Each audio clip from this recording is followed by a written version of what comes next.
নমস্কার, আপনাদের সবাইকে স্বাগত NK TV Bangla Kolkata live স্টুডিওতে। আমি পার্থ বন্দ্যোপাধ্যায় আপনাদের সঙ্গে। এই সময়ে সুকুমারা লিখেছিলেন, শিব ঠাকুরের আপন দেশে আইন কানুন সর্বনেশে। তিনি কি স্বপ্নেও কল্পনা করেছিলেন যে সত্যি একদিন ভারতের সংসদে বিরোধী দলনেতা শিব ঠাকুরের ছবি তুলে ধরে তার বক্তব্য রাখবেন? তবে হ্যাঁ, শিব ঠাকুর সংসদে এটা নিয়ে আজকে আলোচনা শুরু করব না, বরং শিব ঠাকুরের দেশের আইন, যে নতুন আইন আমাদের দেশে চালু হয়েছে গতকাল রাত 12টা থেকে, সেটা আমাদের আজকের আলোচনা শুরুতে থাকছে। কারণ আমরা তাই আপনাদের জানিয়েছিলাম যে এটাই আমাদের আজকে মুখ্য আলোচনার বিষয়। তবে অন্য বিষয় নিঃসন্দেহে, অর্থাৎ সংসদে শিব ঠাকুরের প্রসঙ্গ নিঃসন্দেহে এই আলোচনার শেষ দিকে উঠবে। বলবৎ হয়ে গেল ভারতীয় ন্যায় সংহিতা। গতকাল রাত 12টা বাজার সঙ্গে সঙ্গে ঔপনিবেশিক ভারতে ইংরেজের হাতে তৈরি ইন্ডিয়ান পেনাল কোড বাতিল হয়ে গেল। তবে এই যে নতুন ফৌজদারি আইন ভারতে যা লাগু হয়েছে, বিরোধী রাজনৈতিক দলগুলি কিন্তু একে খুব একটা ওয়েলকাম করছেন না। মুখ্যমন্ত্রী মমতা বন্দ্যোপাধ্যায় দুদিন আগে এই নতুন আইন লাগু হওয়ার বিষয়টি পিছিয়ে দেওয়ার জন্য খোদ প্রধানমন্ত্রীকে চিঠি পাঠিয়েছেন, চিঠি পাঠিয়ে অনুরোধ করেছেন যেটা পিছিয়ে দিন। কংগ্রেসের মুখে শুক্রবার আমরা এ প্রসঙ্গে মুলতুবি প্রস্তাব আনার আলোচনা শুনেছি, এবং আজ কলকাতা হাইকোর্টের আইনজীবীরা শুনানি বয়কট করেছেন এই নতুন আইনের প্রতিবাদে। কিন্তু কেন প্রতিবাদ? কেন? ইংরেজের তৈরি আইন বাতিল করে যদি আধুনিক ভারতের জন্য আধুনিক আইন, যা কেন্দ্রীয় স্বরাষ্ট্রমন্ত্রী অমিত শাহ দাবি করেছেন সংসদে, তা যদি লাগু করা হয় তাহলে আপত্তি কিসের? বিরোধীরা বলছেন আপত্তির কারণ আছে। যদিও এটাকে বলা হচ্ছে ন্যায় সংহিতা, কিন্তু এর মাধ্যমে রাষ্ট্রের হাতে অনেক অন্যায় ক্ষমতা তুলে দেওয়া হচ্ছে। অনেক আইন পুরোপুরি ডিফাইন না, সংজ্ঞায়িত করা হয়নি সঠিকভাবে। বিশেষ করে দেশদ্রোহ সংক্রান্ত বিষয়গুলো ধোঁয়াশা রয়েছে। রাষ্ট্রের হাতে এবং পুলিশের হাতে ক্ষমতা দেওয়া আছে, কাউকে তারা কোনো কারণ না দেখিয়ে গ্রেপ্তার করতে পারবেন। কেউ গ্রেপ্তার হলে 90 দিন পর্যন্ত তাকে পুলিশ হেফাজতে বা জেল হেফাজতে রাখা যাবে। অর্থাৎ সম্পূর্ণভাবে বিষয়টি ভারতীয় গণতন্ত্রের পক্ষে স্বাস্থ্যকর নয়। এ নিয়ে আমাদের আজকের এই আলোচনার শুরু। স্টুডিওতে মণিকাঞ্চন পাল এবং অশোক ভট্টাচার্য রয়েছেন। মণিকাঞ্চন ভারতীয় জনতা পার্টির প্রতিনিধি আজকে এই টেবিলে, অশোক ভট্টাচার্য প্রদেশ কংগ্রেসের তরফে এই টেবিলে রয়েছেন। আমাদের এই আলোচনায় বাইরে থেকে আরও দুজন যোগ দেওয়ার কথা, একজন বিশিষ্ট আইনজীবী তথা সিপিআইএম নেতা এবং তৃণমূল কংগ্রেসের প্রতিনিধি। তবে তাদেরকে এই আলোচনায় কিছুক্ষণের মধ্যে হয়তো পেয়ে যাব। সেই প্রসঙ্গে বা তাদের বক্তব্য আপনাদের শোনানোর আগে আজ অমিত শাহ সাংবাদিক সম্মেলনে যা বলেছেন তার একটা অংশবিশেষ আপনাদের শুনিয়ে নিই। देश की जनता को सबसे पहले मैं बहुत बहुत बधाई देना चाहता हूं कि लगभग आज़ादी के 77 साल बाद आपराधिक न्याय प्रणाली, हमारी क्रिमिनल जस्टिस सिस्टम पूर्णतया स्वदेशी हो रही है और भारतीय इथोस के आधार पर ये चलेगी। 75 साल के बाद इस कानूनों पर विचार हुआ और ये कानून जब आज से हर थाने में अपना काम करना चालू करेंगे, तब अंग्रेजों के बनाए हुए कानून निरस्त होकर भारत की संसद ने बनाए हुए कानून आएंगे।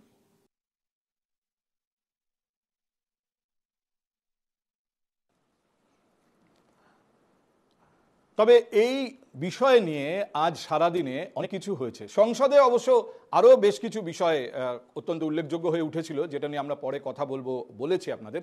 কিন্তু সার্বিকভাবে আলোচনা শুরুর আগে আপনাদের অনেকে হয়তো ইতিমধ্যেই জানেন যে এখানে কি কি পরিবর্তন, কি কি নতুন ধারা, কোন কোন বিষয়কে যুক্ত করা হয়েছে, কোন কোন বিষয়কে বাদ দেওয়া হয়েছে, এই একটা সার্বিক ধারণা আমাদের থাকা দরকার। কারণ একটা বিষয় নিয়ে যখন আমরা আলোচনা করব, একটু গভীরে ঢুকলে যারা এখনও পুরোটা জানেন না ভারতীয় ন্যায় সংহিতা, সাক্ষ্য সংহিতা অ্যাকচুয়ালি কি আছে তার ভেতরে, তাদের পক্ষে একটু বুঝতে অসুবিধা হতে পারে। তাই আসুন একবার একটু বিস্তারিত দেখে নেওয়া যাক, এবং এ নিয়ে কী ধরনের রাজনৈতিক প্রতিক্রিয়া হয়েছে আজ সারাদিন তাও আপনাদের দেখিয়ে নিই। देश की जनता को सबसे पहले मैं बहुत बहुत बधाई देना चाहता हूं कि लगभग आज़ादी के 77 साल बाद आपराधिक न्याय प्रणाली, हमारी क्रिमिनल जस्टिस सिस्टम पूर्णतया स्वदेशी हो रही है और भारतीय इथोस के आधार पर ये चलेगी। 75 साल के बाद इस कानूनों पर विचार हुआ। গত বছর শীতকালীন অধিবেশনে সাসপেন্ড হন 146 জন বিরোধী সাংসদ। সেই সময় বিরোধী শূন্য সংসদে পাশ হয় 3 বিল। তীব্র বিরোধিতা করেন রাহুল গান্ধী থেকে বিরোধীরা। সোমবার যখন লোকসভায় ফের 3 আইন নিয়ে বক্তব্য রাখা শুরু করেন অমিত শাহ, ট্রেজারি বেঞ্চে শুরু হয় তুমুল হট্টগোল। I myself was attacked by order of the government of India, by order obviously of the Prime Minister of India. 20 plus cases, 2-year jail sentence, my house taken away, no problem. Relentless attack in the media, 24/7, every single day, abuse, attack, abuse, attack. And then the most enjoyable and beautiful part of it, 55 hours of interrogation by the ED. গণপ্রহার নিয়ে কোনো বিধান ছিল না, তবে নতুন আইনে গণপ্রহারকে সংজ্ঞায়িত করা হয়েছে। সোমবার নয়া আইন নিয়ে মন্তব্য শাহের। सालों से देश भर में मॉब लिंचिंग के अपराध के लिए कानून में कोई प्रावधान नहीं था। प्रावधान करने की मांग होती थी। पहली बार मॉब लिंचिंग को परिभाषित किया गया है। नस्ल, जाति, समुदाय, लिंग, जन्म स्थान, भाषा और अन्य कारणों से जो मॉब लिंचिंग होता है, इसमें 7 वर्ष के कारावास से लेकर मृत्यु की सजा और आजीवन कारावास तक इसके अंदर जोड़ा गया है। নয়া আইনে জোর দেওয়া হয়েছে নারী সুরক্ষাতেও। নয়া আইনে বাড়িতে বসেই বয়ান দিতে পারবে নির্যাতিতা। सबसे पहली प्रायोरिटी महिलाओं और बच्चों के अपराध को दी गई है। एक पूरा अध्याय इसमें जोड़ा गया है जिसमें 35 धाराएं हैं और 13 प्रावधान हैं, जिसमें गैंग रेप के लिए अब 20 साल की सजा या तो कारावास, आजीवन कारावास, नाबालिग के साथ बलात्कार में मौत की सजा, झूठा वादा पहचान छिपाकर शोषण करने वालों के लिए भी अलग से अपराध बनाया गया है। पहले सुप्रीम कोर्ट के जजमेंट से चलता था। पीड़िता का बयान उसके घर पर महिला अधिकारियों की उपस्थिति में और अपने परिजनों की उपस्थिति में लेने का भी प्रावधान किया है। দেশদ্রোহ আইনকে সম্পূর্ণ সরিয়ে রেখে নয়া আইন, দাবি শাহের। हमने जड़ से समाप्त कर दिया है और देश विरोधी हरकतों के लिए नई धारा लेकर आए हैं। पहले सरकार के खिलाफ स्टेटमेंट देना गुनाह था, अब भारत की एकता और अखंडता को क्षतिग्रस्त करने के लिए ये कानून अमल में आएगा। কিন্তু সেই আইন কার্যকর নিয়ে কোমর বেঁধে নেমেছেন বিরোধীরা। প্রধানমন্ত্রীকে চিঠি দিয়ে নতুন 3 আইন কার্যকরের সময় পিছিয়ে দেওয়ার অনুরোধ জানিয়েছেন মুখ্যমন্ত্রী মমতা বন্দ্যোপাধ্যায়। 3 আইন নিয়ে সংসদে আলোচনার দাবি তুলেছেন তৃণমূল নেত্রী। ন্যায় সংহিতায় আপত্তি কোথায়? নতুন 3 আইনকে ব্রিটিশ জামানার রাওলাট আইনের সঙ্গে তুলনা করছে আইনজ্ঞদের একাংশ। পুলিশের হাতে অপরিসীম ক্ষমতা দেওয়া হয়েছে বলে দাবি। যথেচ্ছ গ্রেপ্তার এবং আটকে রাখার ক্ষমতা পাবে পুলিশ তথা রাষ্ট্র। বাতিল হয়ে যাওয়া রাষ্ট্রদ্রোহ আইনও নতুন মোড়কে ফিরিয়ে আনা হচ্ছে। 1870 সালে ভারতীয় দণ্ডবিধিতে রাষ্ট্রদ্রোহ আইন যুক্ত করে ব্রিটিশরা। 1929 সালে এই রাষ্ট্রদ্রোহ আইনকে রেপ অফ দ্য ওয়ার্ল্ড ল বলে আখ্যা করেন। সম্প্রতি রাষ্ট্রদ্রোহ আইন স্থগিত করে দেয় সুপ্রিম কোর্ট। মোদী সরকারের ন্যায় সংহিতায় আবার ফিরে এলো সেই কালা কানুন। অভিযোগ, রাষ্ট্রবিরোধিতার কোনো নির্দিষ্ট সংজ্ঞা নেই নয়া আইনে। বিরোধীদের অভিযোগ, ঔপনিবেশিক আইন বাতিলের নামে আদতে আরো সেই দমনমূলক আইনে ফিরিয়ে আনছেন মোদী সারা। নয়া আইনে বিরুদ্ধ স্বর দমনে এমন আরো ঘটনার আশঙ্কা বিরোধীদের। तो ये जो कुछ भी कानून का स्वरूप आ जाया है, ये बिना चर्चा के है। इसके गुण दोष पर बात नहीं हुई।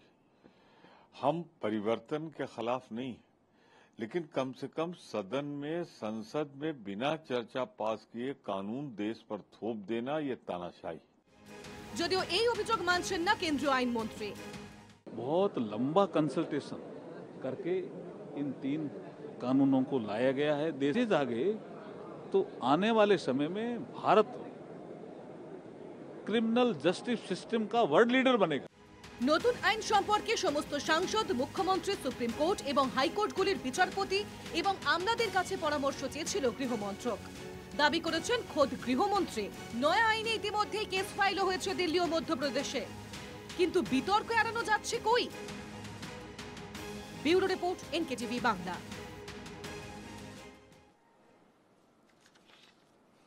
এই আইনে কি কি আছে তার একটা আউটলাইন আপনাদের জানানোর জন্য আমাদের এই পরিবেশনা ছিল, কিন্তু একই সঙ্গে আমি এটা স্পষ্ট করে দিতে চাই যে আমরা কিন্তু ন্যায় সংহিতা বিশ্লেষণ করতে বসিনি। আমরা এই স্বল্প সময়ে, স্বল্প পরিসরে যেটা বুঝে নিতে চাই পদ্ধতি, পরিকাঠামো এবং গণতন্ত্রের প্রতি এর অবদান কি হবে, এই 3টে জায়গায় মূল প্রশ্ন। আমি আলোচনায় যাওয়ার আগে একবার দেখে নেব বাইরে থেকে যাদের আমাদের এই আলোচনার টেবিলে পাওয়ার কথা তারা আমাদের সঙ্গে যোগ দিয়েছেন কিনা। মণিকাঞ্চন এবং অশোক প্রদেশ কংগ্রেস এবং বিজেপির তরফ থেকে 2 প্রতিনিধি আমাদের টেবিলে ছিলেনই। তৃণমূল কংগ্রেসের পার্থপ্রতিম রায়কে আমরা আশা করছি। হ্যাঁ, পার্থবাবুকে দেখতে পাচ্ছি। পার্থ, আপনি শুনতে পাচ্ছেন আমার কথা? হ্যাঁ, শুনতে পাচ্ছি। নমস্কার। বিশিষ্ট আইনজীবী তথা সিপিআইএম নেতা সব্যসাচী চট্টোপাধ্যায়। সব্যসাচী, আপনি শুনতে পাচ্ছেন আমার কথা?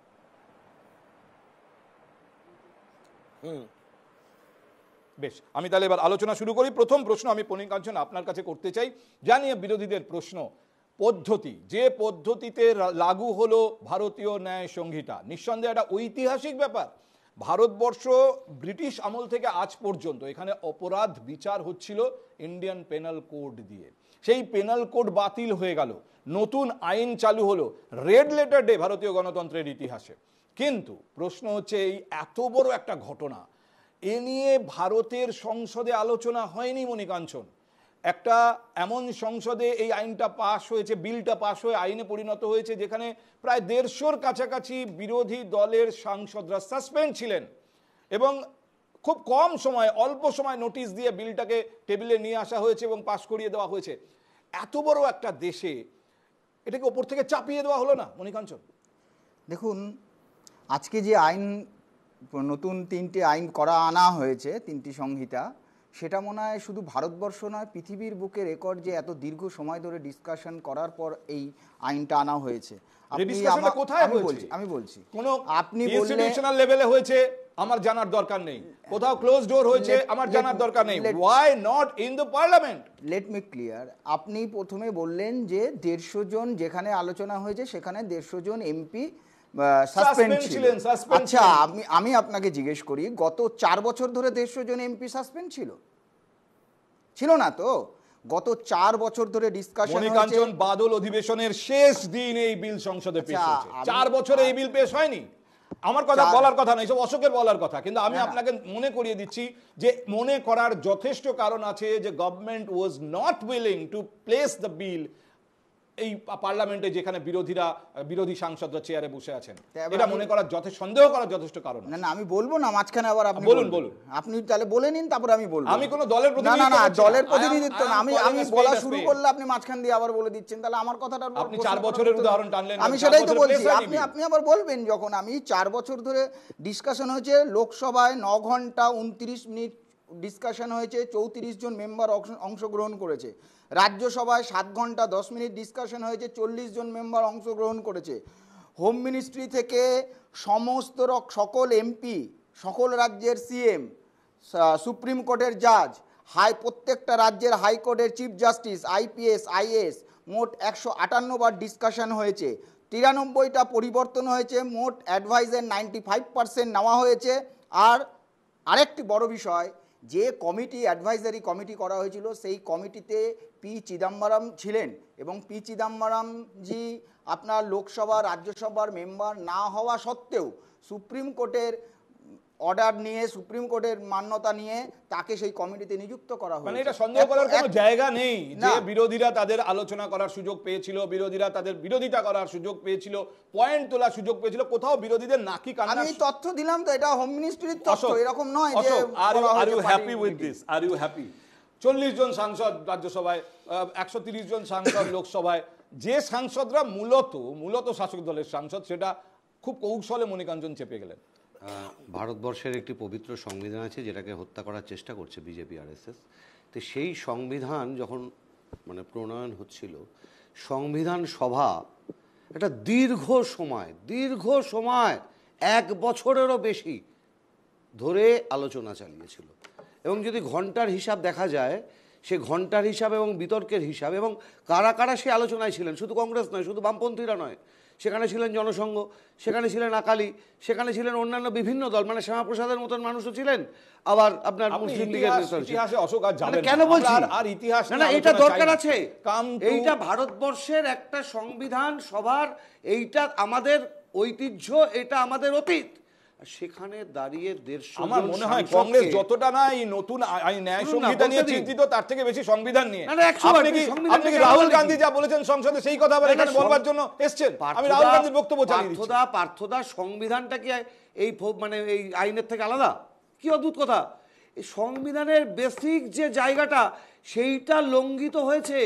বিরোধী কণ্ঠস্বরকে রোধ করা হয়েছে। কোথায় ছিল বিরোধী কণ্ঠস্বর?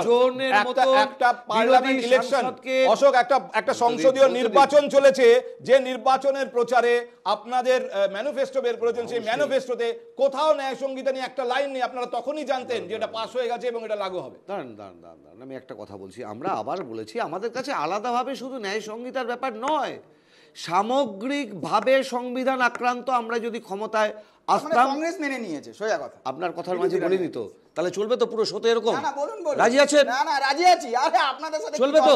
আজকে দেখলাম তো। না, চলবে। কে স্ট্রিট কর্নারে চলবে। পার্লামেন্টে স্ট্রিট কর্নারে এটা মনিকাঞ্জন ঠিক করবেন না, এটা আপনিও ঠিক করবেন। উনি তো বলছেন, আপনি বলুন। ঠিক করব। আমার বক্তব্য হচ্ছে যে সামগ্রিকভাবে সংবিধান আক্রান্ত। আপনি ন্যায় সংহিতাটাকে তার থেকে আলাদা করছেন নাকি? বিরোধীদের কৌশলে বিলটা পাস করিয়ে নিয়ে ভারতের উপরে চাপিয়ে দেওয়া হয়েছে কিনা, আমি এই প্রশ্নে আমি তো আবার আপনাকে বলছি, একটা এই ধরনের গুরুত্বপূর্ণ আইন, যেটা আরো আলোচনার প্রয়োজন ছিল, দীর্ঘ বিতর্কের প্রয়োজন ছিল, সংসদে বিতর্কের প্রয়োজন ছিল, দীর্ঘ ডিসকাশনের প্রয়োজন ছিল, 150 জন বিরোধী সাংসদকে সাসপেন্ড করিয়ে সেই অন্ধকারের সময়ে, অন্ধকারের মধ্যে এই আইনটাকে পাশ করানো হয়েছে। আমি একটু পার্থপ্রতিম আপনার কাছে শুনতে চাই। আমি ফিরে আসবো অশোক, আপনার মূল লাইনটা আমি পেয়ে গেছি, মূল লাইনটা আপনার পেয়ে গেছি আমি। এবার পার্থপ্রতিম, দেখুন, মুখ্যমন্ত্রী চিঠি লিখলেন 2 দিন আগে, অথচ একটা গোটা নির্বাচনী প্রচারে, একটা গোটা সংসদীয় নির্বাচনের এত দীর্ঘ সময়ের প্রচারে কোথাও একবারের জন্য ভারতীয় ন্যায় সংহিতা প্রসঙ্গ হিসেবে আসেনি। সেখানে কোথাও মনে হয়নি যে বিরোধীরা এর বিরোধিতা করছেন। আজকে যখন তারা জানেন এটা পূর্ব নির্ধারিত, এরকম নয় যে গতকাল ঠিক হয়েছে এবং আজ থেকে চালু হয়েছে, পূর্ব নির্ধারিত ছিল 1 জুলাই থেকে, হঠাৎ করে জুন মাসের শেষ সপ্তাহে মুখ্যমন্ত্রী চিঠি লিখতে বসলেন, এর কি অর্থ? সরি টু সে পার্থক্য, আপনার জ্ঞাতার্থে জানাই, মুখ্যমন্ত্রী বহু সভাতে এটার বিরোধিতা করেছেন, আপনি হয়তো সে বিষয়ে ওয়াকিবহাল। নাম্বার 1, আমি 3টি দিকে এটার আলোচনা করব, যে এটা পদ্ধতিগত ত্রুটি রয়েছে, অর্থাৎ যে পার্লামেন্টে আইনটা প্রণয়ন হচ্ছে সেখানে সুযোগ দেওয়া উচিত ছিল, বিশেষ করে বিরোধীদের বলবার আরো বেশি স্কোপ থাকা উচিত ছিল, কিন্তু খুব কায়দা করে গ্রুপ মেজরিটি থাকা সত্ত্বেও তারা জানে যে এটা নিয়ে একটা বিরোধিতা হতে পারে বা আলোচনার পরিসরটা অন্যরকম হতে পারে, তাই খানিকটা কায়দা করে বহু সাংসদদেরকে সংসদের বাইরে পাঠিয়ে দিয়ে সাসপেন্ড করে তারা এই বিরোধিতা আইনে পরিণত করছে। নাম্বার 2, ইমপ্লিমেন্টের ক্ষেত্রে যদি আমরা আসি, যে ইমপ্লিমেন্টের জন্য এই মুহূর্তে ভারত প্রস্তুত কিনা, মানে যারা আইনটাকে ইমপ্লিমেন্টেশন করবে সেই রকমের পরিকাঠামো ভারতবর্ষের থানায় থানায় বা আইওরা ট্রেন্ড হয়েছে কিনা, বা সকলে এই বিষয়টা কতটা জ্ঞাতার্থে রয়েছে যারা আইনটাকে ইমপ্লিমেন্ট করবে, সেটা একটা প্রশ্ন রয়েছে। এবং এখানে যে টেকনোলজির কথা, স্বাক্ষর রিলেটেড ব্যাপারগুলোতে বলা হয়েছে, সেটা কতটা এখনো পর্যন্ত ইউজ টু হতে পেরেছে যারা আইনকে রক্ষা করবে বা যারা আইনটাকে ইমপ্লিমেন্ট করবে তাদেরকে। এবং থার্ড, কিছু কিছু আইনের প্রভিশন, বিশেষ করে রাষ্ট্রদ্রোহ আইনকে যে মোড়কে আনা হয়েছে, যেটার কমপ্লিট ব্যাখ্যা নেই যে রাষ্ট্রদ্রোহ বলতে এখানে কি বোঝায়, যে ভারতবর্ষের সার্বভৌম অখণ্ডতা এই বিষয়ে কেউ যদি আলোকপাত করে বা একটা কথা বলবার চেষ্টা করে, তাকেও এই আইনের আওতায় আনা যেতে পারে। এই যে প্রভিশনটা রয়েছে, যেটা কায়দা করে যে বিরোধী কণ্ঠস্বর, অর্থাৎ সরকারের বিরোধী মনোভাব যারা পোষণ করবে তাদেরকে দাগিয়ে দেওয়া একটা নতুন অস্ত্র হলো কিনা, এটা নিয়ে কিন্তু আমরা ভীষণভাবে সন্দিহান। আমি একদম পার্থ, আমি শুরুতেই বলেছিলাম যে আমরা তিনটে ভাগে বিষয়টিকে দেখতে চাই। এক হচ্ছে পদ্ধতিগত দিক, যেভাবে এটা আইনটাকে চালু করা হলো সেটা আদৌ গণতন্ত্র মেনে হলো কিনা, ভারতীয় সংবিধান মেনে, ভারতীয় গণতন্ত্রের যে সাধারণ যে কোনো আইন চালু করার জন্য যে সাধারণ নিয়ম আছে, পার্লামেন্টে প্লেস হবে, ডিবেট হবে, তারপর সেটা পাস হবে, তারপর রাষ্ট্রপতি সই করবেন, এই পুরো ব্যাপারটা মেনে হলো কিনা, এই প্রসঙ্গেই আমি কথা বলছিলাম। আপনি পরবর্তী প্রসঙ্গগুলোতে গেলেন, তার মধ্যে একটা হচ্ছে পরিকাঠামোর প্রশ্ন, আর দ্বিতীয় হচ্ছে এই আইনের ভেতরে এমন কিছু আছে কিনা যা গণতন্ত্রকে প্রভাবিত করতে পারে। আমি এই প্রসঙ্গে আলোচনায় যাব, আমি তখন আবার আপনার কাছে ফিরে আসব। আমি সব্যসাচীর কাছে যাওয়ার আগে শুধু একটা কথা মণিকাঞ্চন দু লাইন আপনার কাছ থেকে শুনতে চাই। এখানে অশোক এবং পার্থপ্রতিম প্রত্যেকেই বললেন যে নিয়ম মেনে হয়নি। অ্যাপারেন্টলি আমরা দেখছি বাদল অধিবেশনের শেষ দিন কয়েক ঘন্টার নোটিশে বিলটাকে ইনক্লুড করা হয়, বিলটাকে প্লেস করা হয়, পাস করা হয়, বিরোধীরা ছিলেন না।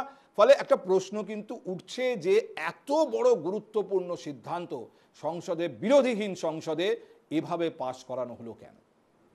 আচ্ছা, আমি তথ্য দিলাম, তারপরেও যদি আপনাদের বিশ্বাস না আসে, তাহলে আজকে তো বিরোধী দলের নেতা সংসদে দাঁড়িয়ে ভাষণ দিয়েছেন, তাকে তো সুযোগ দেওয়া হয়েছে, তো তিনি তো এই ইস্যুটা যখন ইমপ্লিমেন্ট হয়েছে তিনি তো আজকে এইটা নিয়েই ধর্ণা করতে, কোনো ইস্যু ছিল না।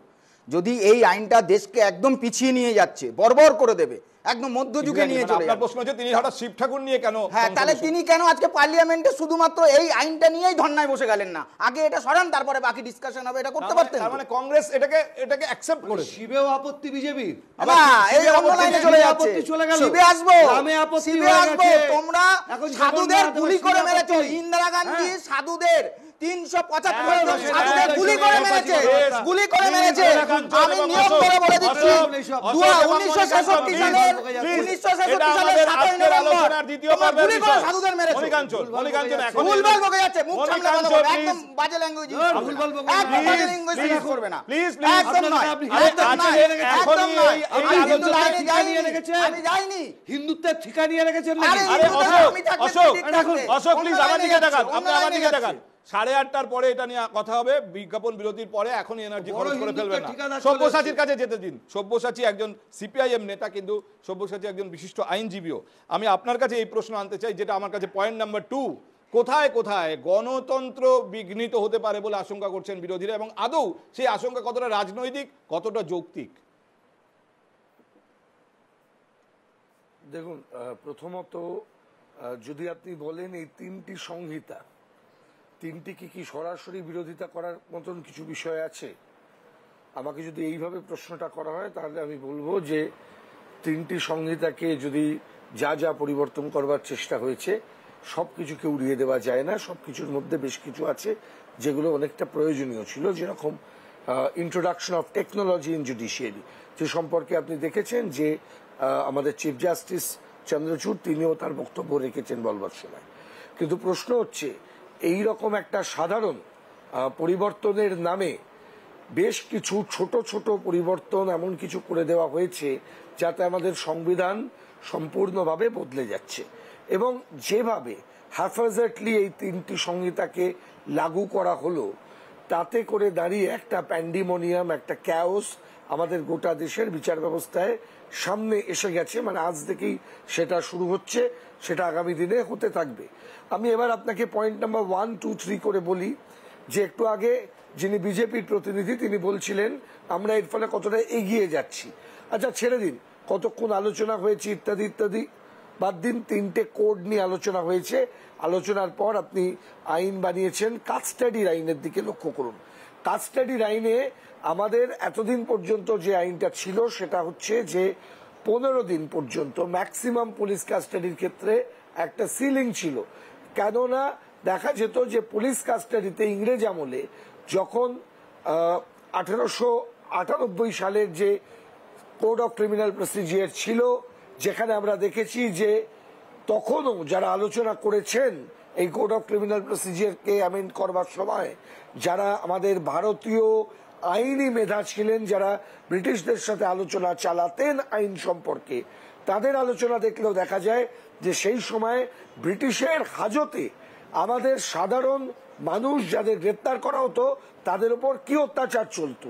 এটা এই জন্য নয় যে ব্রিটিশ পুলিশ, এটা এই জন্য যে পুলিশ টর্চার, পুলিশ অ্যাট্রোসিটি। যিনি বিজেপির প্রতিনিধি বলছেন তিনিও আজকে ধরুন একটা জায়গায় যদি দেখা যায় যে পুলিশ অ্যাট্রোসিটি মারাত্মকভাবে বেড়ে যাচ্ছে, থানায় কাউকে তুলে নিয়ে গিয়ে মারা হচ্ছে, তাহলে এটা বোধহয় কোনো জায়গায় কন্ট্রোল করার দরকার ছিল বলে আমাদের সুপ্রিম কোর্ট 1992 সালে একটি জাজমেন্টের মাধ্যমে এটাকে স্থির করে দিয়েছিলেন। 15 বছর 15 দিন পর্যন্ত টাইম পুলিশ কাস্টাডি সর্বোচ্চ। এই মুহূর্তে এটাকে নিয়ে যাওয়া হচ্ছে 90 ডেজ, 90 দিন, যা ব্রিটিশ ভারতের মানে ব্রিটিশের আইনেও এই 90 দিনের কোন রকমের নিদান ছিল না। কেউ বলছেন এটা ব্রিটিশ আমল থেকে এগিয়ে যাচ্ছে, আমি বলছি যে কাস্টাডি সংক্রান্ত আইনে আমরা ব্রিটিশ ভারতবর্ষেরও পিছনে চলে গেছি।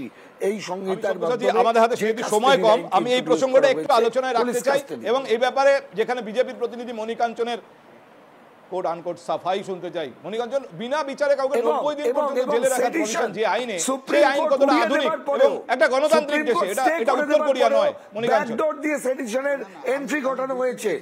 চাই 2-3টা আপনি একটা জিনিসই বলুন। আমি বলছি 90 দিন বিনা বিচারে একজন মানুষকে জেলে আটকে রাখা বা পুলিশ কাস্টাডিতে রাখা যাবে, এটা কি ধরনের গণতান্ত্রিক আইন? Please allow me.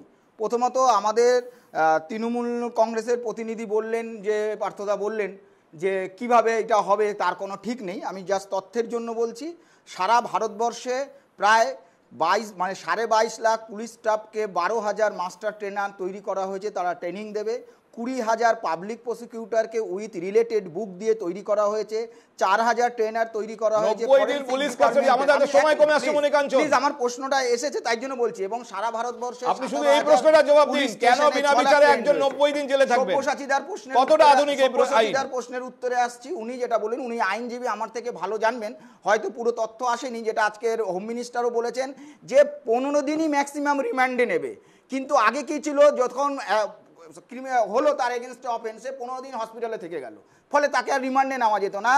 Within 15 days maximum remand day, within 16 days, 60 ডেজের মধ্যেই নেবে। এবার হচ্ছে 90 দিনের ব্যাপারটা প্রচার করা হচ্ছে, কৌশলের 90 দিনের ব্যাপারটা প্রচার করা হচ্ছে যাতে মানুষের একটা অনাস্থা তৈরি হয় আইনটার। হ্যাঁ, আমি বলছি আজকে তো আমার কথা বিশ্বাস না হলে হোম মিনিস্টারের কথাটা শুনে রাখুন, ইন্টারভিউটা দেখুন, আপনার তার এগেইনস্টে তো কেস করতে পারেন। হোম মিনিস্টার আজকে প্রেস কনফারেন্সে বলেছে এটা ভুলভাবে ব্যাখ্যা করা হচ্ছে এবং বারবার করে মিডিয়ার কাছে অনুরোধ করেছে যে আপনারা সাহায্য করুন, আইন নিয়ে যে ভুল ভ্রান্ত ছড়ানো হচ্ছে হয় না।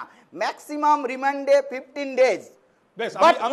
আমি সব্যসাচী কিছু বলতে চাইছিলাম, আমার ধারণা পার্থ প্রতিমের বলার আছে। আমি সংসদের আজকে অন্য যে সমস্ত ছবি দেখেছি, শিব ঠাকুরের ছবি আছে, রাহুল গান্ধীকে, সেই প্রসঙ্গে যাব, কিন্তু তার আগে এই উত্তর পার্থ প্রতিম এবং সব্যসাচী দুজনের কাছ থেকে নিতে হবে। একটা ছোট্ট বিজ্ঞাপন বিরতি নেব সামান্য সময়ের জন্য, আমাদের সঙ্গে থাকুন, আমরা ফিরে আসছি এই ছোট্ট বিরতির পর।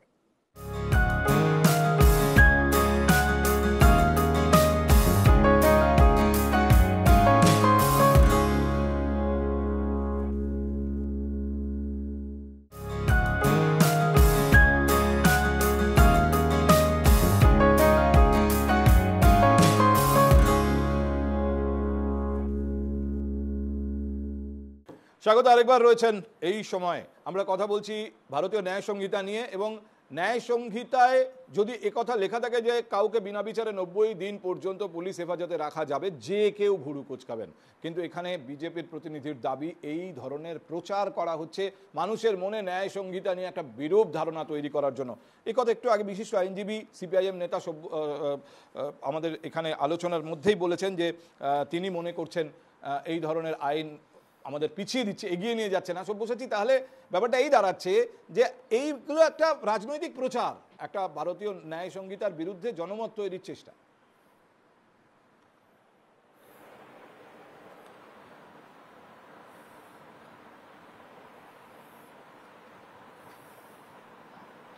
তারপরেও যদি আপনাদের বিশ্বাস না আসে, তাহলে আজকে তো বিরোধী দলের নেতা সংসদে দাঁড়িয়ে ভাষণ দিয়েছেন, তাকে তো সুযোগ দেওয়া হয়েছে। সব্যসাচী, আপনি কি আমার কথা শুনতে পাচ্ছেন? সব্যসাচীর সঙ্গে যোগাযোগে খুব পরিষ্কার আপনার প্রশ্নটা যদি আপনি আরেকবার করেন। আমি একটু আগে এখানে যখন আমি বলছি আমার প্রশ্নটা আমি আরেকবার করছি। আমি যখন মণিকাঞ্চনকে প্রশ্ন করলাম, মণিকাঞ্চন বললেন যে এটার ভুলভাবে ব্যাখ্যা করা হচ্ছে এই 90 দিন কাস্টডির ব্যাপারটা, একটা ভ্রান্ত ধারণা জনমানসে তৈরি করার চেষ্টা হচ্ছে, মানুষের ভিতরে একটা বিরূপ মনোভাব তৈরি করার চেষ্টা হচ্ছে। আমি একদম কথা বলি, শুনুন পার্থদা, আইন নিয়ে মনোভাব নিয়ে আলোচনা করাটা খুব ভুল। আমরা ক্রিমিনাল আইন নিয়ে কথা বলছি, ফৌজদারি আইন নিয়ে কথা বলছি। এই আইনের সর্বোচ্চ শাস্তি হচ্ছে মৃত্যুদণ্ড। মানুষের জীবন নিয়ে ছেলেখেলা করা যায় না। ক্রিমিনাল লতে মানুষকে বন্দী করে রাখা হয়, এইরকম একটা গুরুত্বপূর্ণ বিষয় নিয়ে আমাদেরকে সিদ্ধান্ত নিতে হয়, আমাদের আদালতের ব্যাখ্যা করতে হয়। সেই জায়গায় দাঁড়িয়ে যদি ক্রিমিনাল ল যদি ডেফিনিট না হয়, যদি ক্রিমিনাল লয়ে যদি নির্দিষ্টতা সুনির্দিষ্টতা না থাকে, তাহলে সেই আইনকে আমরা অ্যাপ্লাই করতে পারি না, যথেষ্ট অসুবিধা হয়। আমার ধারণা এটাই হচ্ছে এই মুহূর্তে সবচাইতে বড় সমস্যা।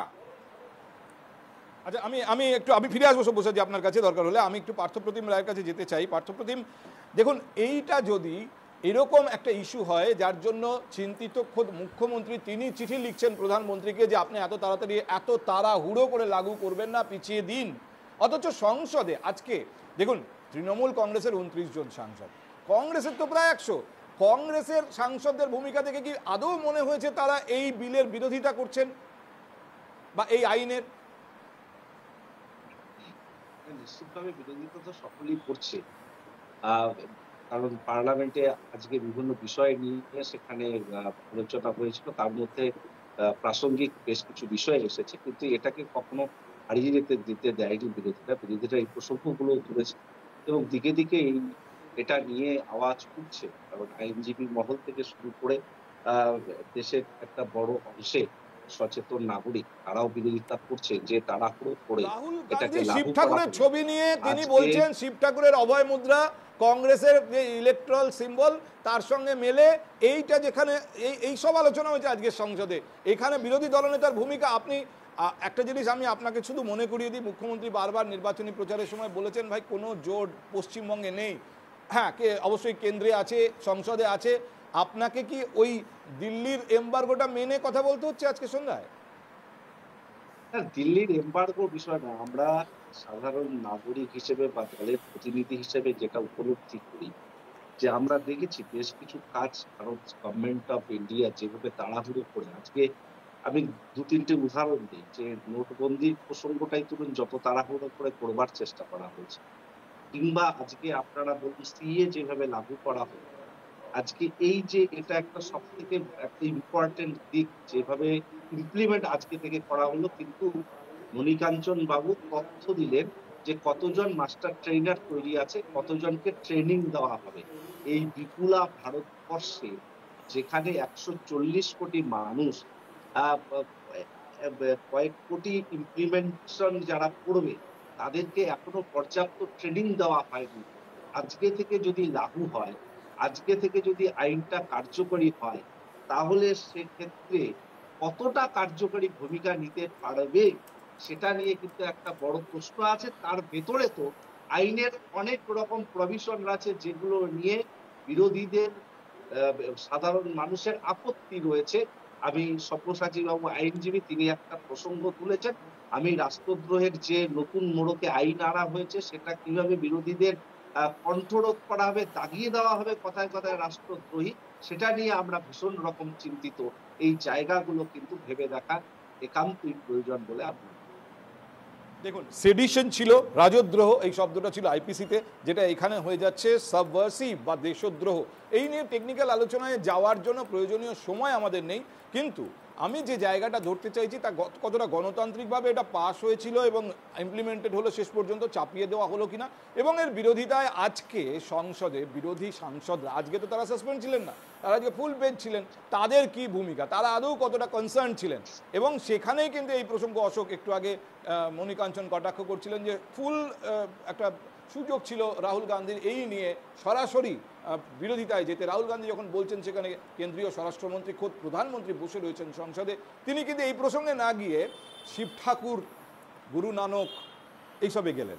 মানে এটা কি কোথাও একটা কংগ্রেসকে মহিমান্বিত করলো সংসদের মতো প্ল্যাটফর্মে? আমাকে জিজ্ঞাসা করছি, আমি আপনাকে জিজ্ঞাসা করছি, আমি আপনাকে এটাও বলছি কি হয়েছে ওখানে সেটা আমি আমাদের দর্শকদের দেখাতেও পারি, সেই রিপোর্ট আমাদের কাছে আছে, আমি জেনে নেব। রাহুল গান্ধী আজকে বিরোধী দলনেতা হিসাবে যে বক্তব্য রেখেছেন সেই বক্তব্যে নিট কেলেঙ্কারি উঠে এসেছে, অগ্নিবীর প্রকল্প উঠে এসেছে, সামগ্রিকভাবে সংবিধান আক্রান্ত। শিব ঠাকুর উঠে এসেছেন, আমি সেইখানেই স্তম্ভিত। মানে শিব ঠাকুরে আপনার আপত্তি? না না, আপত্তি করার কিছু নেই, আমি স্তম্ভিত। বলছি নাকি এনকেটিভির আপত্তি? আমি অবাক। কোনটা?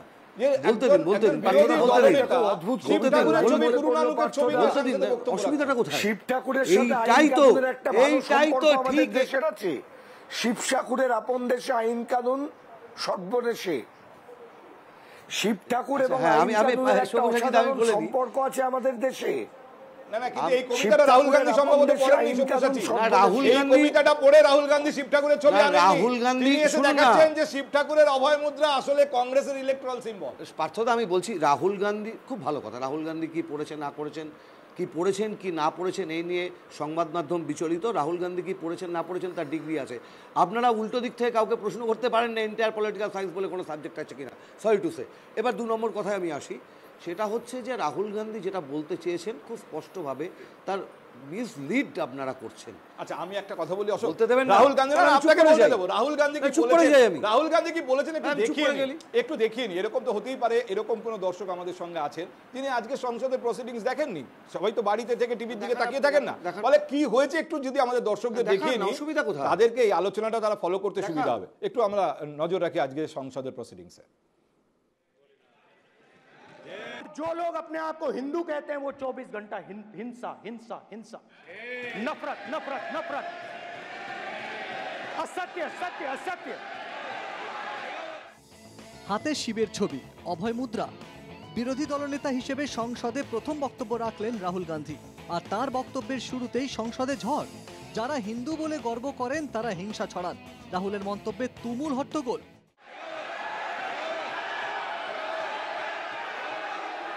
हिंदू हो ही नहीं,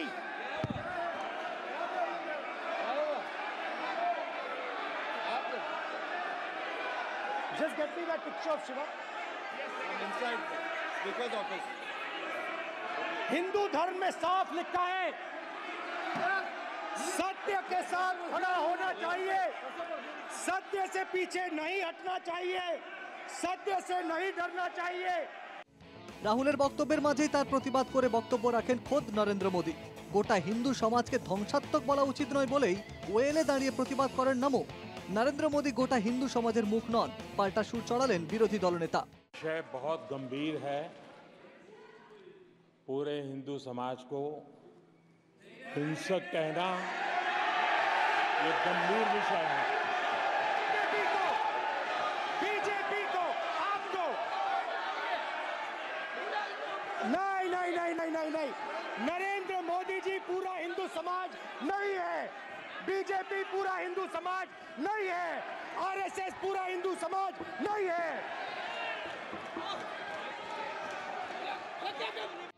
রাহুলের বক্তব্য নিয়ে সুর চড়ালেন অমিত শাহ। প্রকাশ্যে ক্ষমা চাওয়া উচিত বিরোধী দলনেতার, দাবি শাহের। शोर शराबा कर इतने बड़े वाकया को छिपाया नहीं जा सकता। विपक्ष के नेताजी ने कैटेगोरिकली कहा है कि जो अपने आप को हिंदू कहते हैं वो हिंसा करते हैं। मैं फिर से रिपीट करना चाहता हूं, उनका वाक्य था जो अपने आप को हिंदू कहते हैं वो हिंसा की बात करते हैं, हिंसा करते हैं। मान्यवर, इस देश में शायद इनको मालूम नहीं है करोड़ों लोग अपने आप को गर्व से हिंदू कहते हैं, गर्व से हिंदू कहते हैं। संवैधानिक पद पर बैठे हुए व्यक्ति ने, मैं मानता हूं मान्यवर, उन्होंने इसकी माफी मांगनी चाहिए। मान्यवर, অগ্নিবীর থেকে নিট সহ একাধিক ইস্যুতে সোমবার চার্জ আপ হয়েছে সংসদ। সংসদের বাইরেও থামলো না বিতর্ক। वायलेंस नहीं होगा, इधर हिंदुत्व माइनॉरिटी होगा, देश में वायलेंस होगा, ये राहुल गांधी समझना चाहिए। देश के जनता से मैं अनुरोध करता हूँ, ऐसे लोगों से साथ सबर के रहना चाहिए, क्योंकि आज डेमोक्रेसी है। Actually, what is the real Hindu? He narrated. But BJP sponsored Hindu is different day. They will use Hindus only for polarizing election. Hindu আবেগের শান দিয়ে বারবার ভোট ব্যাংকে ফায়দা তুলেছে বিজেপি। এই অভিযোগ বারবার করেছে বিরোধী শিবির। 24 লোকসভায় কংগ্রেসের ইস্তেহারকে মাথায় নিয়ে বিজেপির ভোটের ইস্যু হয়েছিল মঙ্গলসূত্র ও সংখ্যালঘু। কিন্তু সেই আস্থা ও অঙ্ক কোনোটাই খাটেনি বিজেপির জন্য। সংসদের নয়া অধিবেশনে কংগ্রেসের এমার্জেন্সির সময়কে ইস্যু করেছে এনডিএ। এখন নয়া বিতর্কের কেন্দ্রে রাহুল গান্ধীর মন্তব্য, নয়া অঙ্ক করবে NDA. Bureau report, NKTV Bangla.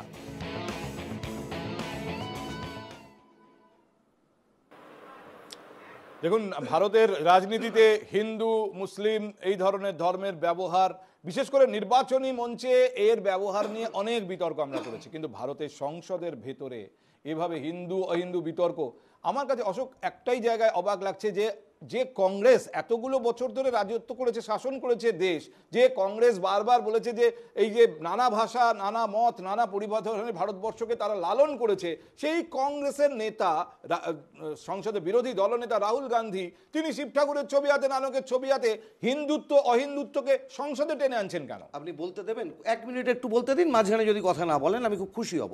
Rahul Gandhi বলেছেন শিবের অভয় মুদ্রা, রাহুল গান্ধী বলেছেন গুরু নানকের অভয় মুদ্রার কথা, রাহুল গান্ধী বলেছেন জেসাসের অভয় মুদ্রার কথা, রাহুল গান্ধী বলেছেন নামাজ আদা করার যে অভয় মুদ্রার কথা। এবং এই যে সর্বধর্ম সমন্বয় রাহুল গান্ধী বারবার বলছেন, ভয় থেকে হিংসার জন্ম হয়, যেটা মহাত্মা গান্ধী নোয়াখালীর ডায়েরিতে লিখছেন, ভয় জন্ম দেয় হিংসাকে, ডরো মত ডরাও মত, এটাই অভয় মুদ্রা। 2 নম্বর কথা বলে আমি শেষ করব। ঋগ্বেদে বলা হচ্ছে কসমাই দেবায় হবিষা বিধেম, কে দেবতা কে দেবতায় প্রশ্ন উঠছে।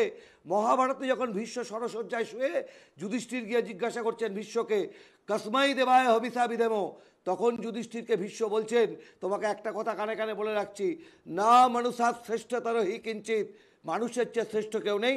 রাহুল গান্ধী এই কথাটাই বারবার করে বলছেন। হিন্দুত্বের সঙ্গে এটাই, হিন্দুত্ব মানে কোন তথাকথিত রিলিজিয়ান নয়, হিন্দুত্ব একটা সংস্কৃতি, একটা আবহমান ধারা, যে ধারা মানুষের কথা বলে। মণিকাঞ্চন বলুন এবার। দেখুন, আজকে যেটা রাহুল গান্ধী করেছেন খুব ভালো করেছেন, তো তার প্রপিতামহ বিদেশি আক্রমণ আমাদের সোমনাথ মন্দিরকে দীর্ঘদিন বারবার ধ্বংস করেছে। তার যখন উদ্বোধন হলো, 1 মিনিট, এটা কি কথাবার্তা বলছে? একবার বারবার বলতে দিন। কার প্রপিতামহ? আমি দাঁড়ান বলতে দিন। কার প্রপিতামহ? ভাই কার কথাটা শেষ করতে গুজরাটকে অংশ করে না করতে দাও। অফেন্সিভ কথা তুলতে হবে না, অফেন্সিভ বলিনি, বলতে হবে, মণিকাঞ্চনকে ব্যাখ্যা দিতে হবে। আপনি আগে ব্যাখ্যা দিতে দিন। বারবার বিদেশি আক্রমণ দ্বারা সোমনাথ মন্দির লুণ্ঠিত হওয়ার পর তার যখন পুনঃপ্রতিষ্ঠা হয়েছিল, তখন তার প্রপিতামহ সেখানে যাননি। তিনি বলেছিলেন যে আমরা নির্বাচিত প্রতিনিধি, আমাদের মন্দিরে যাওয়া, কোনো ধার্মিক জায়গার উদ্বোধনে যাওয়াটা উচিত নয়। আজ বারবার আমরা বলি একটা আইএমএস, শুনুন, একটা আইআইটি, একটা এইমস, একটা ভাইরাস গবেষণা কেন্দ্র, একটা মন্দির, মসজিদ, গির্জার চেয়ে অনেক বড়, তার থেকে বেশি করেছি, তার থেকে অনেক কিছু বোঝেন না। এরকম চিৎকার করবেন না, এরকম ভাবে কথা বললে হবে না। রাজনৈতিক আলোচনা করতে এসেছেন মণিকাঞ্চন, আপনার মনে হতে পারে উল্টো পাল্টা, কিন্তু ওনাকে ওনার বক্তব্য শেষ করতে হবে না। এবার বলছি, এবার বিষয় হচ্ছে পার্থদা, যারা যিনি বিরোধিতা করলেন তাকে সম্মান দিয়েই বলছি। তার ভালো কাজও আছে, খারাপ কাজও আজকে আমরা সেটা নিয়ে আলোচনা করছি না, কিন্তু সে মন্দিরে যাননি, কারণ একটা নির্বাচিত প্রতিনিধি মন্দিরের উদ্বোধনে যাবেন না। আমি একটা কথা বলি, এক মিনিট, ওইখানে সংসদে অনেক হিন্দুত্ব অহিন্দুত্ব এরকম নিয়ে আলোচনা হয়েছে, আমি এই সময়টাও ওইটা নিয়ে আলোচনা করতে বসিনি। আমি আপনার কাছে জানতে চাই, সংসদে দাঁড়িয়ে একজন বিরোধী দলনেতা বলছেন, এবং এটা রেকর্ড হচ্ছে, যে প্রধানমন্ত্রীর নির্দেশে আমার উপর আক্রমণ নামিয়ে আনা হয়েছে। তিনি বলছেন প্রধানমন্ত্রীর নির্দেশে ইডি এসে 55 ঘন্টা আমায় জেরা করেছে এবং এটা রেকর্ডেড হচ্ছে মনিকাঞ্চন ভারতবর্ষের ইতিহাস। বলছি তো আমি বলে এক এক করে আসছি। না এক এক করে তারপরে তার বংশধর আজকে শিবির ছেড়ে দিন, কে কার বংশধর, আমি হিন্দুত্ব নিয়ে আলোচনা করি না। 1 নম্বর 2 নম্বর কেস, 2 নম্বর কেস যেটা আপনি বললেন, আজকে যখন শুধু শিব নয়, গুরু নানক, জেসাস সব ঠিক আছে, পাপ করেছেন প্রায়শ্চিত্ত করছেন। আরে কে পাপ করেছে? বলুন মনিকাঞ্চন, প্রধানমন্ত্রীর নির্দেশে আক্রান্ত হয়েছেন রাহুল গান্ধী। আমি বলছি সংসদে অভিযোগ করেছেন। অগ্নিবীর নিয়ে যখন কথা হলো তখন প্রতিরক্ষা মন্ত্রী উঠে দাঁড়িয়ে বললেন যে যুদ্ধের সময় যেমন সৈনিকরাও পায়, অগ্নিবীরকে আমরা 1 কোটি টাকা দিই। তারপরে বিরোধী দলের নেতা কি বলছে, ওসব প্রতিরক্ষা মন্ত্রীর কথা বাদ দিন। এটা একটা স্টেটমেন্ট বিরোধী দলের নেতা। সুতরাং আপনি যে কথাগুলো বলছেন তার সারবত্তা কোথায়? আজকে যে অমিত শাহ আজকে আছেন স্বরাষ্ট্রমন্ত্রী, তাকে কি করেছে, তার সাথে কি ব্যবহার করেছে, আজকে নরেন্দ্র মোদীর সাথে কি ব্যবহার করেছে, তারা যে আজকে এই কথাগুলো বলছে আপনারা সবাই জানেন। নরেন্দ্র মোদীর সাথে দীর্ঘদিন ডেকে ডেকে কথা বসিয়ে রেখেছে। অমিত শাহকে তো তারিফার করে দিয়েছে গুজরাট থেকে। তাহলে তারা কি করেছে? তাদের সময় আইন হয়েছে, তাদের সময় আইন ছিল না। অর্থাৎ মানুষ দেখছে এরকম ভাববার। এক মিনিট অশোক, আমাকে বলুন মনিকাঞ্চন, আমি যে মূল প্রশ্নটা করেছিলাম তার উত্তর কোথায়?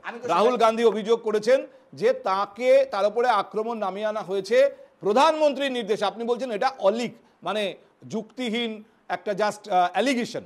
হ্যাঁ, তো আমি তো সেটাই বললাম। কেন যুক্তিটা দিলাম যে প্রতিরক্ষা মন্ত্রী স্টেটমেন্ট দিচ্ছে, বিরোধী দলনেতা বলছে ওসব ছাড়ুন ওনার কথা।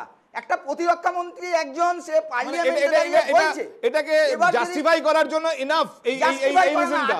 আজকে রাহুল গান্ধী যখন কংগ্রেস ছিল, আজকে আমাদের মোদিজির সাথে কি ব্যবহার করা হয়েছে, তারা যে কথাগুলো বলছে সেই কথাগুলো বলার জন্য কি তারা উপযুক্ত, সেটা তাদের ভাবতে হবে। আচ্ছা, আপনি বলছেন এক মিনিট মনিকাঞ্চন, আপনার একটা লাইন আমার খুব ভালো লেগেছে, কারণ আমি বিরোধীদের সম্মান দিয়েই বলছি এরকম একটা কিছু আপনি বললেন। অর্থাৎ আপনি বলতে চান বিজেপি এখনো বিরোধীদের সম্মান দেয়। এই প্রসঙ্গে আপনার কাছে আমার একটা প্রশ্ন আছে, কিন্তু তার আগে সব্যসাচী এবং পার্থপ্রতিমের কাছে যেতে হবে। সব্যসাচী, আজকে সংসদে হিন্দুত্ব এটা দেখতে আপনার কেমন লেগেছে? ভারতের সংসদ, আমি যতদূর জানি আপনি আজকে শারীরিক কারণে বাড়িতেই ছিলেন, আমি জানি না আপনি সংসদে নজর রেখেছিলেন কিনা, কিন্তু ভারতীয় সংসদে শিব ঠাকুরের ছবি আপনার কেমন লেগেছে দেখতে? দেখুন, আমার কাছে খুব পরিষ্কার স্পষ্ট ধারণা, সেটা হচ্ছে আমাদের সংবিধান, ভারতের সংসদ তাকে ধর্মনিরপেক্ষ রাষ্ট্রের সংসদ হিসেবেই চিহ্নিত করেন। কিন্তু আমরা দেখেছি যে গত কয়েক বছর সময় ধরে আমাদের দেশের রাজনীতিতে এই ধর্মনিরপেক্ষতা, এই শব্দটি, সর্বধর্ম সমন্বয়, এই ফ্রেজ যেন এই ধর্মনিরপেক্ষতাকে সাপ্লিমেন্ট করে দিচ্ছে কোনো একটা জায়গায়। হ্যাঁ, বেটার, মানে ধর্মনিরপেক্ষতা যদি লক্ষ্য হয়, সর্বধর্ম সমন্বয়ের রাস্তায় ধর্মনিরপেক্ষতা অ্যাচিভ করা যেতে পারে, আমি এটা মনে করি। এবং সেই ক্ষেত্রে দাঁড়িয়ে এতদিন পর্যন্ত আমরা যেটা দেখেছি যে সংসদ ভবনের উদ্বোধন বা সংসদ ভবনের ভিত্তিপ্রস্তর স্থাপন, সেখানে নারকোল ফাটিয়ে যজ্ঞ করে ইত্যাদি করে হচ্ছিল, আজকে দাঁড়িয়ে সেইখানে একটি ধর্ম কথা বলা হচ্ছিল, অন্ততপক্ষে বাকি সমস্ত ধর্মের কথা এসেছে। এই পথে আমাদেরকে আস্তে আস্তে করে ওই পুরনো সংসদের যে ভুল ভ্রান্তিগুলো হয়েছে সেখান থেকে কাটিয়ে উঠতে বলছেন। যেভাবে হিন্দুত্ব শব্দটা বারবার ব্যবহার হয়েছে আজকে সংসদে, যেহেতু রাহুল গান্ধী ঘটনাটা শুরু করেছেন, আপনি এটাকে সমর্থন করছেন। আবার প্রশ্ন হচ্ছে সমর্থন করা বা বিরোধিতা করা নয়, সমর্থন বা বিরোধিতার প্রশ্ন নয়, প্রশ্ন হচ্ছে আমাদের ধর্মনিরপেক্ষ সংস্কৃতির কোন জায়গায় ছিলাম আমরা। আমাদের প্রধানমন্ত্রী সংসদ ভবনের ভিত্তিপ্রস্তর স্থাপন করবার সময় তিনি যজ্ঞ করছেন এবং বাকি ধর্মের প্রতিনিধিরা এসে উপস্থিত আছেন, অ্যাজ ইফ রাজার ধর্ম, রাজার একটি ধর্ম। অন্ততপক্ষে এখন সমস্ত ধর্মের মানুষের রিকগনিশনের কথা তো দেখা গেল। আমাদের লক্ষ্য ধর্মনিরপেক্ষতা, রাষ্ট্রের কোনো ধর্ম থাকবে না, কিন্তু তার আগে আমি আশঙ্কিত সব্যসাচী যে এরপরে আমাদের সংসদে বিভিন্ন আলোচনায় ধর্মের বিষয় বারবার কেন যদি ফিরে ফিরে আসে। আমরা বারবার বলেছি রাজনীতি এবং ধর্ম আলাদা হওয়া উচিত। ধর্মকে ব্যবহার করে, একটা ধর্মকে, ধর্মের নামকে কলঙ্কিত করে মানুষ মারা হচ্ছে, হিংসা ছড়ানো হচ্ছে, সেটাকে কনডেম করা হবে না। আমরা বারবার বলছি হিন্দু আর হিন্দুত্ব ঠিক বলছেন, হিন্দু একটা কোনো তাত্ত্বিক আলোচনা আমি এখানে চাইছি না, যা সংসদে হয়েছে তার প্রেক্ষিতে পার্থপ্রতিম আপনার কাছে এবার আসবো, আপনি এই ব্যাপারটাকে কিভাবে ব্যাখ্যা করবেন এবং আদৌ কতটা সমর্থন করবেন আমি আগে সেটা জানতে চাই সংক্ষেপে। দেখুন, আমাদের 17 লোকসভাতে যা যা ঘটেছে সেটা যেমন অনেক, আজকে আমরা যে কথাটা বলতে চাইছি আমাদের মূল ফোকাস আরো বেশি করে আলোচনা হওয়া উচিত ছিল নিট কেলেঙ্কারি থেকে শুরু করে অন্যান্য বিষয়। কিন্তু রাহুল গান্ধী বিরোধী দলনেতা হিসেবে আজকে যে প্রসঙ্গ তুলেছেন সেই প্রসঙ্গটাও অত্যন্ত তাৎপর্যপূর্ণ এই কারণেই, হিন্দুত্ব বা হিন্দু এই বিষয়টা বিজেপির পেটেন্ট নয়, বা শুধু ট্রেজারি ব্রাঞ্চের কিছু সাংসদ তারাই তার হোতা, এটা ভাববার অবকাশ নেই।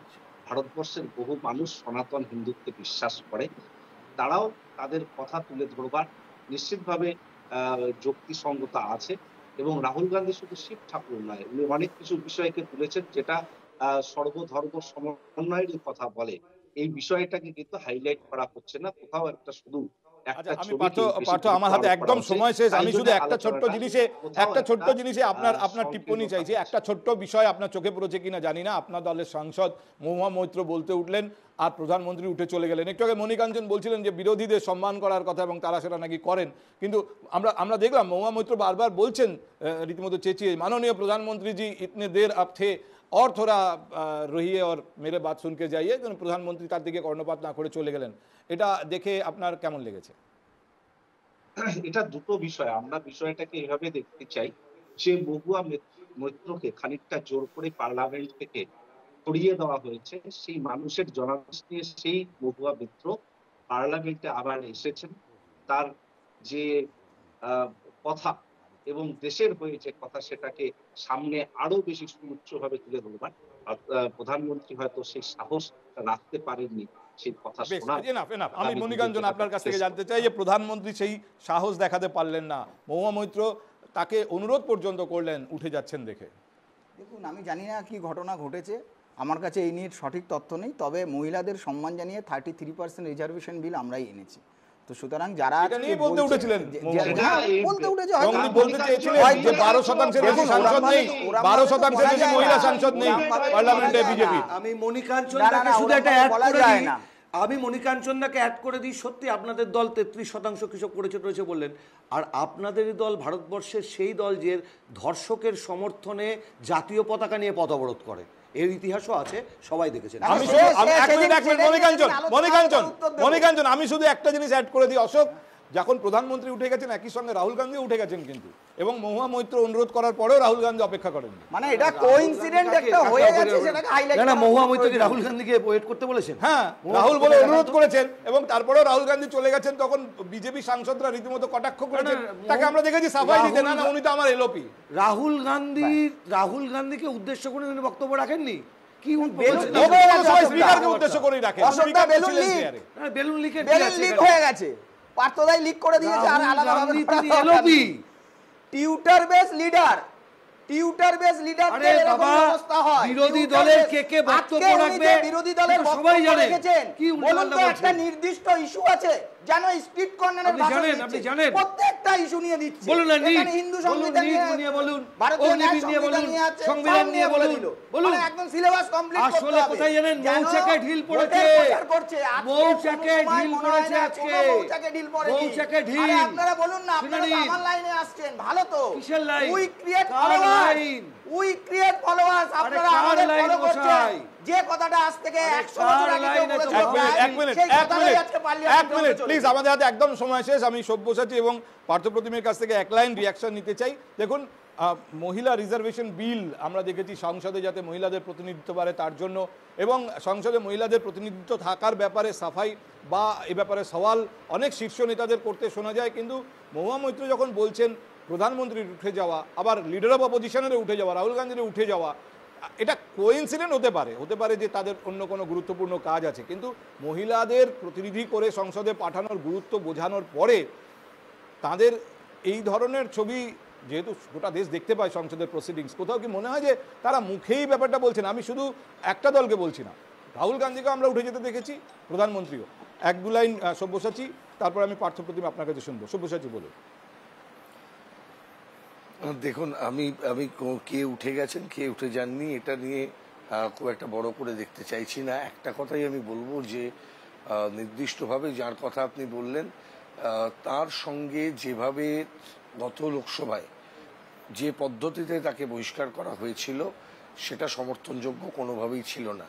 তার যে রাইট ন্যাচারাল জাস্টিসের অধিকার সেটা লঙ্ঘিত করা হয়েছিল, আইনি যে রক্ষা কবচ সেটা পর্যন্ত তিনি নেবার সুযোগ পাননি। আজকে তিনি গেছেন লোকসভায় আবার জিতেছেন, তাকে হয়তো গ্রহণ করার ক্ষেত্রে প্রধানমন্ত্রীর কোনো সমস্যা থেকে থাকতে পারে, নাও থেকে থাকতে পারে। আমাদের হাতে একদমই সময় কম, পার্থপ্রতিম আপনি আমাকে বলুন রাহুল গান্ধীর কি ওখানে আরেকটু থাকলে ভালো দেখাতো? এটা ভালো লাগা থাকার বিষয় নয়। আমরা যেটা খুব ভালোভাবে বুঝতে চেষ্টা করছি যে বিজেপি নারী 33 সদস্য রিজার্ভেশনের কথা বলেছে, কিন্তু কবে ইমপ্লিমেন্ট হবে পার্লামেন্ট সেটা এখনো বলতে পারেনি। নাম্বার প্রশ্নে আলোচনা করছে মহিলা সাংসদ কতজনকে প্রতিনিধিত্ব করছে, কতজন দেশ মহিলাদের রিপ্রেজেন্টেশন ছাড়া আমাদের হাতে সময় কম, সময় শেষ, আমাদের অতিরিক্ত সময় আমরা রয়েছি। অনেক ধন্যবাদ পার্থ, আমি আপনার বক্তব্য মোটামুটি বুঝতে পেরেছি আপনি কি বলতে চাইছেন, কিন্তু আমাদের যেহেতু সময় ইতিমধ্যেই অনেকটাই বেশি নিয়ে ফেলেছি, আমাকে থামতেই হবে, আমি দুঃখিত। অনেক ধন্যবাদ আপনাদের সময় দেওয়ার জন্য। অশোক, মণিকাঞ্চন স্টুডিওতে ছিলেন, বাইরে থেকে সব্যসাচী এবং পার্থপ্রতিম আমাদের সঙ্গে ছিলেন। আপনারা দেখছিলেন এই আলোচনায় আমরা ছিলাম আজ মূলত ন্যায় সংহিতা এবং পরবর্তীতে আজকে পার্লামেন্ট প্রসিডিংস নিয়ে। আপাতত এই আলোচনা আমাদের এখানেই থামাতে হচ্ছে, আমাদের হাতে সময় শেষ। আপনারা দেখছেন NK TV বাংলা।